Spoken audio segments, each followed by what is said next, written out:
पाकिस्तान में जाना चाहे, इंडिया के साथ जाना चाहे, आजाद रहना चाहे, ये बाहर का आदमी फैसला नहीं करेगा, আওয়াম ফেসলা করেগি।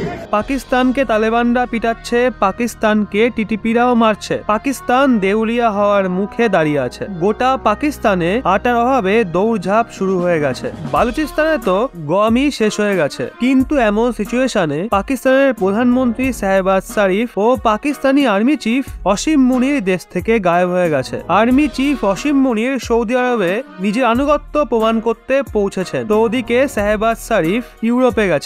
এখন আপনাদের বলছি কেন পাকিস্তানের সরকার এবং পাকিস্তানের সেনা দূরে দূরে থাকছে। পাকিস্তানের বিদেশি মুদ্রা ভান্ডার এতটাই কমে গেছে যে তারা কেবলমাত্র 3 সপ্তাহই ইম্পোর্ট করতে পারবে। দেউলিয়া হওয়ার মুখে দাঁড়িয়ে থাকা পাকিস্তানের বিদেশি মুদ্রা ভান্ডার গত 8 বছরের সর্বনিম্ন স্তরে পৌঁছে গেছে। সরকার মারাত্মক ঋণে ডুবে আছে আর অপেক্ষা করছে ইন্টারন্যাশনাল মনিটারি ফান্ড কখন তাদের আরো পয়সা দেবে। পয়সার মারাত্মক কমতির ফলাফল দ্বারায় এখন পাকিস্তানে অরাজকতার মহল তৈরি হয়েছে। পাকিস্তানে সামান্য আটার জন্য মানুষজন দৌড়াদৌড়ি শুরু করে দিয়েছে। ইসলামাবাদ ও পেশোয়ারে 10 কিলো আটার বস্তা 1800 রুপিতে বিক্রি হচ্ছে। ওদিকে কোয়েটাতে 20 কিলো আটার বস্তা 3000 রুপিতে বিক্রি হচ্ছে। সিন্ধু প্রদেশে তো সরকারের ছাড় দেওয়া আটা পাওয়ার জন্য দৌড়ঝাঁপ শুরু হয়ে গেছে। একজনের তো সেখানে মৃত্যুও হয়েছে। বাজারে আটা সরকারি দামের থেকে দ্বিগুণের থেকেও বেশি দামে বিক্রি হচ্ছে। সাধারণ মানুষদের রুটির ব্যবস্থা করাই কঠিন হয়ে দাঁড়াচ্ছে।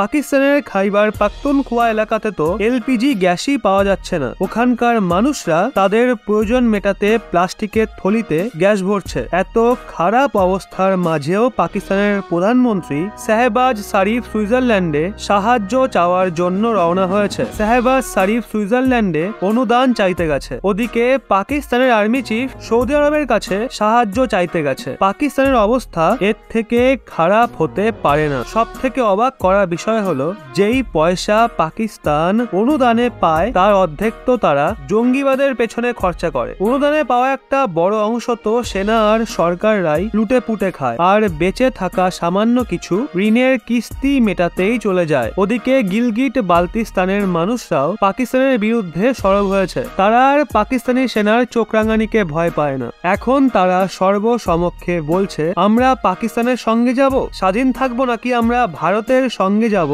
সেটা সম্পূর্ণ আমাদের ইচ্ছা। এখানে বহির্ভূতদের মদতদারি একদম চলবে না। গিলগিট বালতিস্তান পাকিস্তানের অংশ নয়, তাই তারা বাধ্য নয় পাকিস্তানি শাসন মানতে। সত্যি বলতে কি পাকিস্তানের খারাপ দিন শুরু হয়ে গেছে, তাই তারা সব দিক দিয়েই মার খাচ্ছে। আপনারা নিজের চোখেই দেখুন গিলগিট বালতিস্তানের সেই ভিডিও।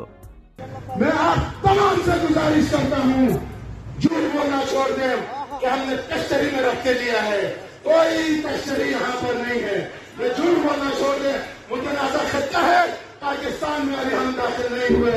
पाकिस्तान में जाना चाहे, इंडिया के साथ जाना चाहे, आजाद रहना चाहे, ये बाहर का आदमी फैसला नहीं करेगा, ये आवाम फैसला करेगी। हमारे